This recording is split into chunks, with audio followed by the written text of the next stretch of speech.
अंबिकापुर नगर निगम चुनाव के लिए वार्डों के नए सिरे से किए गए परिसीमन ने कांग्रेस के वर्तमान पार्षदों की नींद उड़ा दी है, क्योंकि इससे उनका जीत का समीकरण बिगड़ा हुआ दिखाई दे रहा है।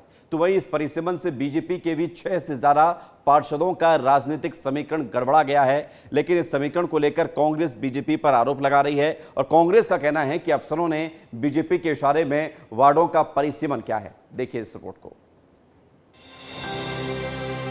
छत्तीसगढ़ में नगरीय निकाय के चुनाव होने हैं, जिसे देखते हुए अंबिकापुर नगर निगम के वार्ड्स का परिसीमन कर दिया गया है।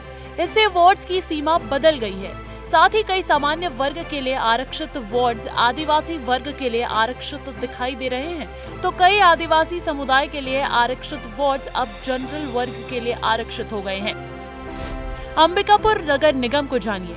अंबिकापुर नगर निगम क्षेत्र में है 48 वार्ड।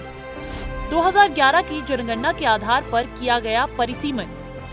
कुल जनसंख्या 1,25,392 है, तो वहीं अनुसूचित जाति की जनसंख्या 5,510 है और अनुसूचित जनजाति की कुल जनसंख्या 26,396 है। वहीं परिसीमन से प्रभावित होने वाले वार्ड कौन से हैं, ये भी जान लीजिए। Vivekanand ward, Ramanuj ward, Mangal Pandey ward, Zakir Hussain ward, Agrasen ward, Lakshmibai ward. परिसीमन के प्रकाशन के साथ ही दोनों दलों में राजनीतिक हलचल तेज हो गई है। परिसीमन के लिए प्रारंभिक प्रकाशन कराए जाने के बाद कांग्रेस के पार्षदों और नेताओं ने अंबिकापुर नगर निगम में एक बैठक की। इससे कांग्रेस के वर्तमान 10 पार्षदों का बोर्ड प्रभावित दिखाई दे रहा है।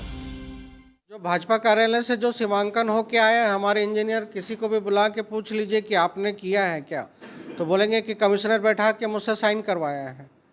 तो ऐसा तो नहीं होना चाहिए था। मैं ये नहीं बोलता हूँ कि कांग्रेस के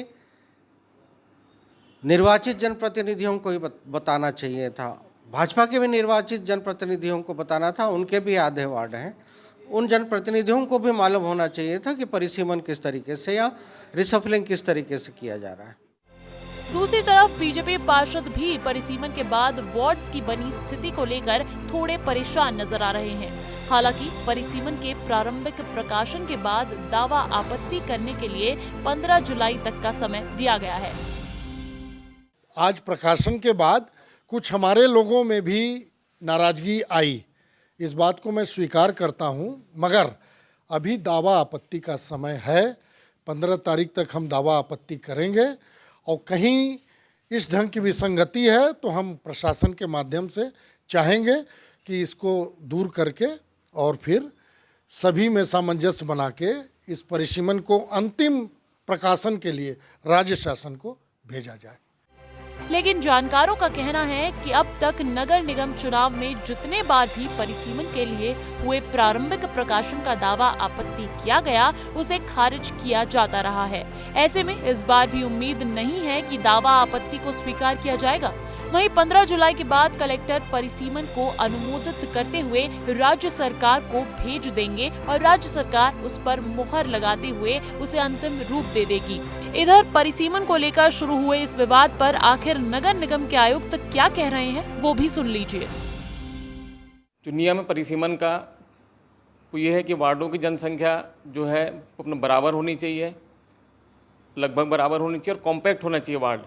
तो इसको देखते हुए परिसीमन किया गया। जो प्रकाशन हुआ, प्रारंभिक प्रकाशन हुआ है, इसमें जिसको आपत्ति है कि जिसको अपना सुझाव देना है वो अपने 22 जुलाई तक दे सकते हैं। अभी तक विरोध हमारे सामने नहीं आया और शायद आज कोई भी आपत्ति या सुझाव अभी तक किसी के द्वारा नहीं दिया गया। परिसीमन के प्रकाशन के बाद से जहां राजनीतिक हलचल तेज है, तो वहीं अब देखना दिलचस्प होगा कि परिसीमन के साथ शुरू हुआ राजनीतिक विवाद चुनाव तक किस तरीके से चलता रहेगा और इस परिसीमन से किसको कितना फायदा होगा। ब्यूरो रिपोर्ट, विस्तार न्यूज।